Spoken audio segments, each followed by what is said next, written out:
to me, 'cause what you said to me cut so deep, and now you're Paty, não pode? Pode. dead to. Olá, pessoal, começando mais um Paty no Pode Pode, estamos no Outubro Rosa e aqui esse canal é dedicado para as pessoas que enfrentam o câncer ou já enfrentaram, onde eu converso com profissionais da saúde e dou voz também a essas pessoas. E a minha convidada de hoje, já vou colocar aqui em cena, é a oncologista, a doutora Mariana Monteiro, que trabalha no Hospital Samaritano. Boa tarde, doutora, tudo bem com você? Boa tarde, tudo bem, Paty? Obrigada pelo convite, viu? Eu que agradeço imensamente por você estar aqui, compartilhando sua experiência. Doutora, para começar, eu queria te perguntar por que você escolheu a oncologia, né, que eu considero uma área bem difícil. Bom, enquanto eu fazia minha faculdade, essa é uma decisão muito difícil, né? O que a gente vai fazer, porque muda a nossa vida inteira. Sim. Eu sempre me atraí por casos mais desafiadores, né? Sempre gostei muito de estudar, vi na oncologia uma oportunidade de crescimento muito grande, né? Uma área que tem tudo ainda para se desenvolver, para melhorar. Mas eu diria hoje que o que mais me atraiu a essa área é a relação médico-paciente. Eu não imagino outra área dentro da clínica, né? Que é o que tem mais a ver com o meu perfil, dentro da clínica geral, da clínica médica. Não consigo imaginar uma outra área que tenha uma relação tão próxima com o paciente de confiança.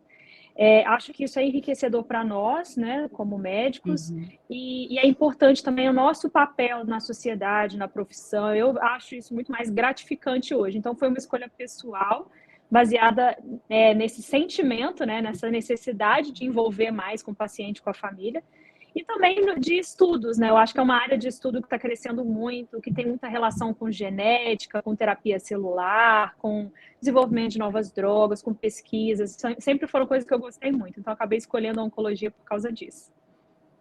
E você não trabalha só com câncer de mama, né? Eu estava vendo seu perfil que é pulmão, cabeça e pescoço também, né?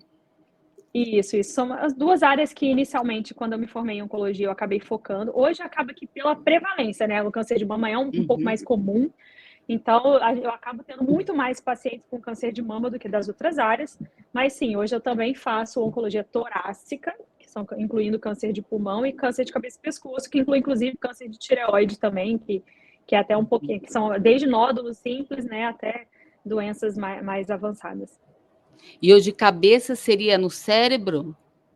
Não, cabeça e pescoço, porque o câncer do cérebro é um tumor muito à parte, ele não é tão comum, mas é uma área muito específica, demanda uma especialização bem profunda na área também.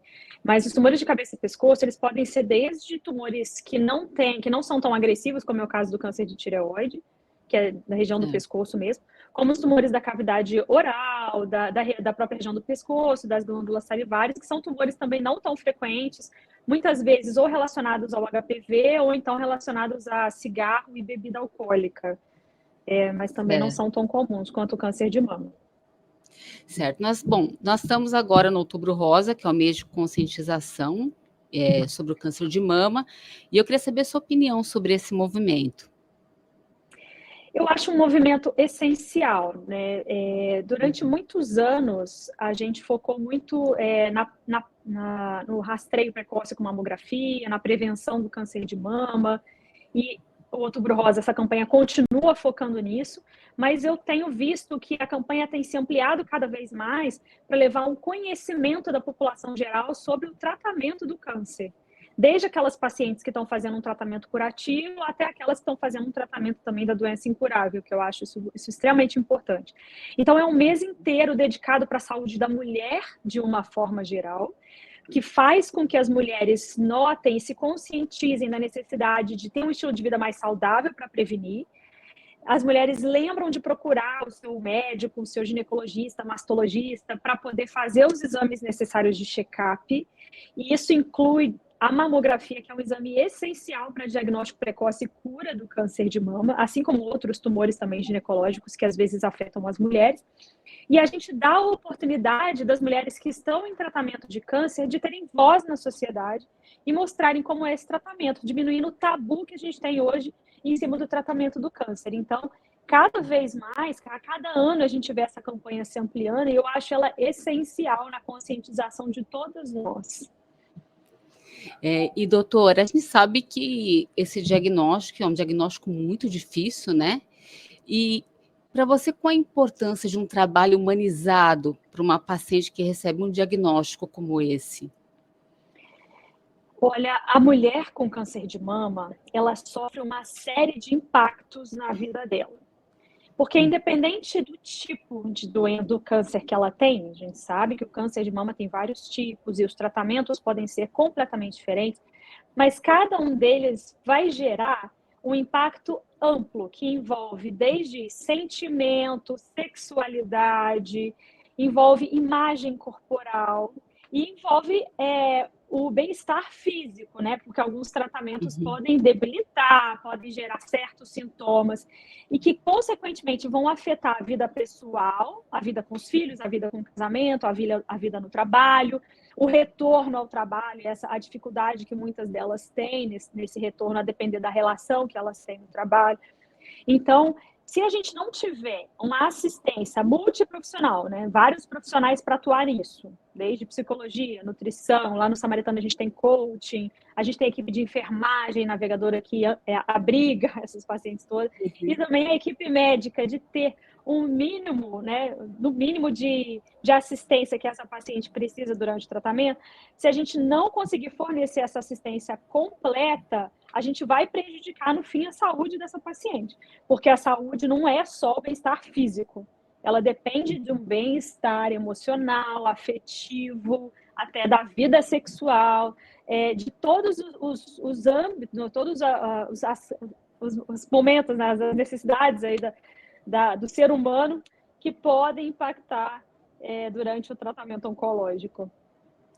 Doutora, você tocou num ponto que achei muito interessante, que, assim, quando a gente tem esse diagnóstico, acaba tendo um afastamento do trabalho, dependendo do que você faz, e essa questão da volta ao trabalho, né, que é uma coisa bem complicada, porque o tratamento é longo, então você vai ficar aí praticamente quase um ano afastada. Como trabalhar a questão dessa volta ao trabalho, né, psicologicamente? Bom, é fato que existe uma dificuldade, tanto durante quanto após o tratamento. Isso a gente nitidamente percebe. Mas essa dificuldade ela é muito variável e o que facilita o retorno ao trabalho é a compreensão do time, da gestão, do local onde ela está trabalhando. Por isso que a gente vê retornos mais simples e retornos mais difíceis. E por isso que é tão importante a gente conscientizar, porque ninguém está livre, qualquer um pode passar por isso. Né? Hoje é a paciente, amanhã pode ser um outro conhecido, um familiar, a própria pessoa. Então, as pessoas precisam se conscientizar que o câncer não escolhe. E quando a gente tem uma pessoa que consegue ou manter um trabalho minimamente durante o tratamento, dentro das possibilidades dos sintomas, da compreensão do ambiente, né?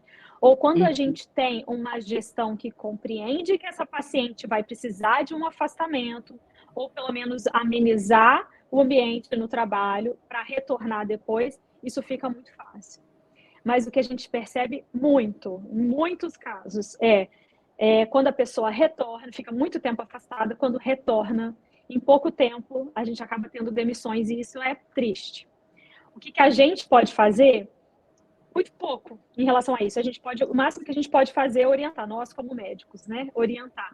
Mas a gente depende e muito da conscientização da pessoa que está, né, envolvida na gestão ou no trabalho da equipe dessa pessoa. O que a gente pode orientar para a paciente é responsabilidade sobre aquele momento, né? Se a paciente acha que o trabalho vai demandar muito, que ela não vai conseguir entregar, ser muito honesto com a equipe do trabalho e dizer, olha, eu acho que vocês precisam colocar alguém no meu lugar para que a empresa não seja prejudicada, vamos dizer assim. Mas no fim porque das é uma contas, mudança muito radical, né, doutora? E o tempo de afastamento é grande, quando você volta é mais ou menos como se você estivesse fora da caixinha e caiu ali de novo, né? É verdade. Não é uma coisa simples. E durante o tratamento, a gente tem que lembrar que pode ter problemas de concentração, que a quimioterapia pode causar. Memória. Memória, a gente tem que exercitar, a gente tenta trabalhar ao máximo os exercícios, é o que a gente fala que são os exercícios da mente, para que não Uhum. tenham prejuízos tão grandes, mas é uma coisa que realmente pode acontecer durante o tratamento, que tende a recuperar, pelo menos em parte, ou até mesmo totalmente depois do término do tratamento, Uhum. mas que talvez tenha que, ao retomar, começar um pouco mais devagar. Esses exercícios da mente que você falou seria o quê, assim, doutora? A gente tem diversas clínicas que fazem, né? A gente tem Uhum. terapias ocupacionais que ajudam nessa reabilitação da mente. Mas, do ponto de vista prático, durante o tratamento, a gente diz sempre para exercitar coisas que exercitam inteligência. Então, se a pessoa gosta de ler livros, gosta de fazer algum jogo, sempre manter esse hábito para que não se perca, né? Principalmente quando está Uhum. afastada do trabalho, você acaba diminuindo o contato com aquilo que você já tinha antes. Então, se você conseguir manter alguma atividade mental, né, para exercitar a mente, sempre vai ser positivo. Certo, doutora. Eu sei que outubro rosa é o mês de conscientização do câncer de mama, mas acho que a gente também não pode deixar de lado os outros cânceres, né? E como você lida com isso, eu queria perguntar em relação ao câncer do pulmão, quais seriam os Uhum. sintomas? O câncer do pulmão, ele, em geral, dá sintoma em uma fase mais tardia. É Uhum. claro que os sintomas podem ser gerais e vão se confundir com qualquer infecção, como uma tosse, uma falta de ar, uma dor torácica na hora que respira fundo, sangramento ao tossir. O que eu acho mais importante, porque quando a gente fala de câncer de mama, a gente usa a mamografia como rastreamento, mamografia Sim. anual. Para câncer de pulmão, a gente tem um rastreamento também para diagnóstico precoce, que é a tomografia do pulmão, tomografia do tórax com baixa dosagem de radiação, que está indicada para pacientes que fumaram. E a gente, em Sim. geral, aí depende, né, do guia de tratamento, mas a gente usa, em geral, entre 20 a 30 anos, a depender do fator de risco. Se a pessoa fumou, por exemplo, 30 anos, um maço de cigarro por dia. Então, ela tem uma carga de cigarro na vida que justifique começar a fazer uma vez ao ano uma tomografia de tórax de baixa dosagem de radiação. É claro que a Sim. gente tem câncer de pulmão em quem nunca fumou, isso está em torno de 15 a 20% dos casos, e para isso não existe rastreamento. Uhum. Mas pelo menos a gente já consegue marcar a maior parte dos cânceres de pulmão que é em pacientes que fumaram. Certo. Então, assim, quem nunca fumou, não quer dizer que pode estar livre desse tipo de câncer. Não quer dizer. E acaba que o diagnóstico a gente faz ou ao acaso, porque a pessoa faz uma tomografia por outro motivo, ou então Uhum. quando tem algum tipo de sintoma. Até pode ser que o sintoma surja em fase mais precoce, mas o mais comum é em fases mais tardias. Esse é um desafio mesmo, diagnóstico. É difícil, né? Porque geralmente você não vai no médico para falar, eu quero fazer uma tomografia do pulmão, né? Não é um exame comum. E o tratamento para esse tipo de câncer também é quimioterapia e cirurgia? Como funciona? Depende do estágio da doença. Quando a gente tem um estágio muito inicial, estágio 1, por exemplo, muitas vezes só a cirurgia é capaz de curar. Quando a Uhum. gente vai avançando nos estágios 2, 3, a gente pode até envolver cirurgia ou radioterapia, e na maior parte das vezes vai envolver uma quimioterapia também. Para esses pacientes que nunca fumaram, ou alguns mesmos até que fumaram, mas que tem alguma mutação, a gente estuda o DNA do tumor, vê se tem alguma mutação em que haja comprimido, né, com mais eficácia, para a gente poder Uhum. complementar também. A gente sempre, câncer de pulmão, a gente sempre faz essa pesquisa, essa análise de DNA mais profunda. E aqueles pacientes que estão em estágio 4, né, estágio avançado, e às vezes também até depois da quimioterapia nos pacientes que operaram, a gente faz imunoterapia, né, junto com ou sem quimioterapia. Imunoterapia, a gente tem até algumas para câncer de mama também. A imunoterapia é um tratamento também na veia, que o Uhum. objetivo é aumentar a imunidade do paciente para que essa imunidade venha a combater o tumor.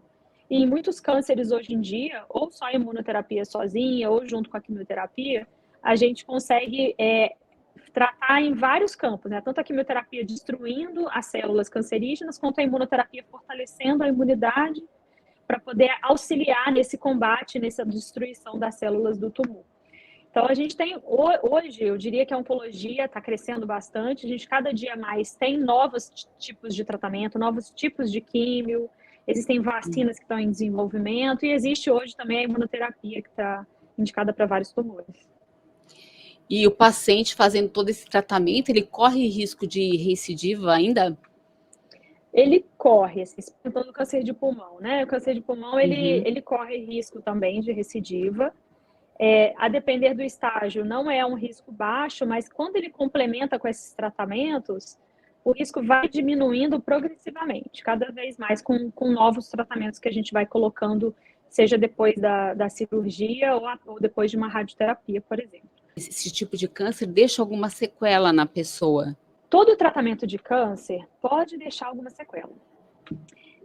Quando a gente envolve um câncer de pulmão, a sequela pode ser a retirada de um fragmento desse pulmão e isso gerar, a princípio, uma dificuldade respiratória quando ele vai fazer alguma atividade física.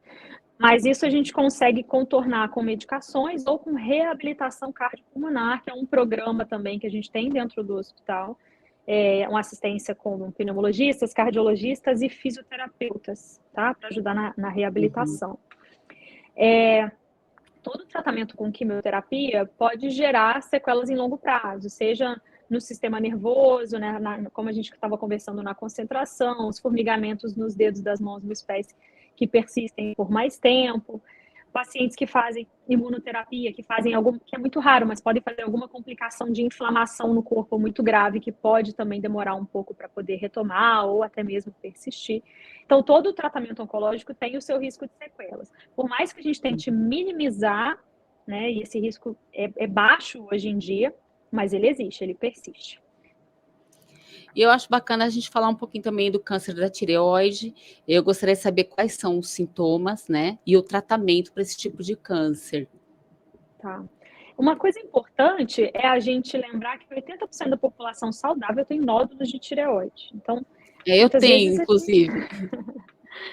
Muitas vezes a gente faz um ultrassom de rotina e tem lá nódulos que merecem acompanhamento. A gente tem uma classificação de ultrassonografia que chama TIRADS. Então, de acordo com a classificação, com o tamanho do nódulo, a gente indica uma punção quando é fortemente suspeito. Mas em muitos casos a gente só acompanha esses nódulos. Hoje até mesmo os tumores muito iniciais de tireoide, que a gente chama de microcarcinoma, a gente pode até acompanhar e não operar, porque muitos desses tumores não são agressivos, a grande maioria dos tumores de tireoide não são, tá? E uma minoria desses nódulos vão ser malignos. Mesmo quando são malignos, na grande maioria das vezes, a gente consegue, com cirurgia, curar sem necessidade de nenhum outro tratamento. Quando ele é maligno com alguns outros fatores de risco, a gente opera a tireoide ou até mesmo os gânglios aqui do pescoço e faz um tratamento complementar com iodoterapia. Um tratamento endovenoso que você faz geralmente, né, na maioria das vezes, um ciclo só de iodoterapia e também já por si só diminui o risco da recorrência da doença. Isso nem se compara a um tratamento de quimioterapia ou de comprimidos. Tanto que falam que o mais tranquilo é o da tireoide, né? Sem dúvida. Com certeza ele é um tumor bem menos agressivo e de tratamento mais simples e consegue diagnosticar precocemente, seja através da palpação, seja através da ultrassonografia de tireoide, cura na grande maioria dos casos. A gente não consegue curar quando o diagnóstico é feito de forma tardia ou quando a gente tem um tipo de tumor de tireoide mais agressivo, que é extremamente raro. Mas em alguns casos a gente pode precisar, seja de terapia-alvo com comprimidos, não é um tipo de tumor que a gente usa quimioterapia habitualmente, a gente tem outros tratamentos melhores, então ou a gente usa uma terapia-alvo com comprimidos, ou então a gente lança a mão de radioterapia e quimio em casos excepcionais e mais agressivos só. Tá, então que nem eu tenho um nódulo na tireoide. Seria recomendado eu acompanhar de quanto em quanto tempo? Na maioria dos casos, o acompanhamento é feito com ultrassom anual, mas depende da localização do nódulo, da característica do nódulo, por isso que é difícil de dizer. Então, acompanhar com endocrinologista nesse momento inicial é o mais recomendado, que é o melhor profissional para te apoiar em qual é o momento de funcionar ou se em algum momento vai ser necessário funcionar. Se é necessário, né? Porque nem sempre...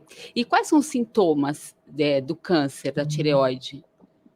o câncer de tireoide, geralmente, ele não vai dar sintomas, porque muitas vezes, muitas Não pessoas dá falam, eu tenho um nódulo na tireoide, eu tô com dificuldade de engolir. Até pode, engolir. quando o tumor está muito grande, você pode ter alguma dificuldade de deglutição, alguma alteração na fala. O que é mais comum é ter um nódulo palpável. Você vai na consulta médica, tem um nódulo palpável, o médico pede um ultrassom e confirma que tem um nódulo. Mas dar Entendi. sintomas no dia a dia é difícil. Não tem. Existem aqueles nódulos benignos que aumentam a produção de hormônio tireoidiano, e esses nódulos não são aqueles típicos que viram câncer, que são outros nódulos. E aí eles podem gerar hipertireoidismo, né? Que é um aumento dos hormônios Sim, da tireoide. Mas também que é uma outra doença que não é frequente. certo. E doutora, e com toda a sua experiência na área, né, teve algum caso, assim, que você tenha acompanhado que chegou a desafiar a medicina? Eu acho que a medicina, Hum, a gente, na verdade, a gente vê isso todos os dias. Porque a gente vê muito paciente. Talvez ali 90% dos nossos pacientes vão ser meio que seguindo o livro, né? Mas uhum, pelo menos toda semana, todo dia a gente se depara com um caso desafiador, porque na oncologia não tem certo e errado, é uma medicina em construção. Então, habitualmente, a gente tem costume de ver segundas, terceiras e quartas opiniões em oncologia. E não é à toa que muitas vezes você procura vários profissionais e cada profissional vai ter uma opinião diferente. uhum. É por isso que a gente tenta se organizar, pelo menos ali dentro do nosso grupo, de uma certa forma, para construir o que a gente chama de tumor boards, né, que são reuniões semanais. Então, ali no Samaritano, nós temos todos os dias da semana, nós temos reuniões envolvendo não somente oncologistas, mas também outros profissionais daquela área. Então, por exemplo, no nosso board de mama, nós temos mastologista, equipe de imagem, radioterapia, médico nuclear, para todo mundo se envolver na decisão daquele paciente. Muitas vezes a gente tem opiniões diferentes, mas a gente tenta chegar ao máximo em um consenso para que o melhor tratamento seja feito dentro da experiência que cada um traz. Então, a oncologia diariamente ela é desafiadora, ela não tem um padrão de tratamento correto como as doenças mais antigas, muitas vezes. Então, eu acho que todos os dias a gente se depara, não tem como te dizer uma resposta diferente, todos os dias a gente se depara com casos que desafiam a medicina. Mas quando a gente tem um caso triste e de crescimento muito acelerado e com um desfecho inesperado, é claro que a gente se preocupa um pouco mais, se assusta um pouco mais, se sensibiliza um pouco mais, né? Mas a gente também, nós médicos, temos que entender que nós temos uma certa limitação, que às vezes a natureza fala mais alto, né? E a nossa obrigação, o nosso comprometimento é todos os dias tentar fazer o melhor que a gente pode com o máximo de conhecimento que a gente adquire no nosso dia a dia. Eu acho que é isso que eu poderia te dizer. No caso de um paciente paliativo, né? A gente sabe que tem paciente aí paliativo que vive anos, né? Mas eu queria saber como que é feita essa abordagem. Tá. A gente tem vários tumores em que o tratamento é paliativo já ao diagnóstico, porque paliativo é aquele tumor que não tem cura, né? É um tratamento em que a gente vai conseguir fazer um controle de doença.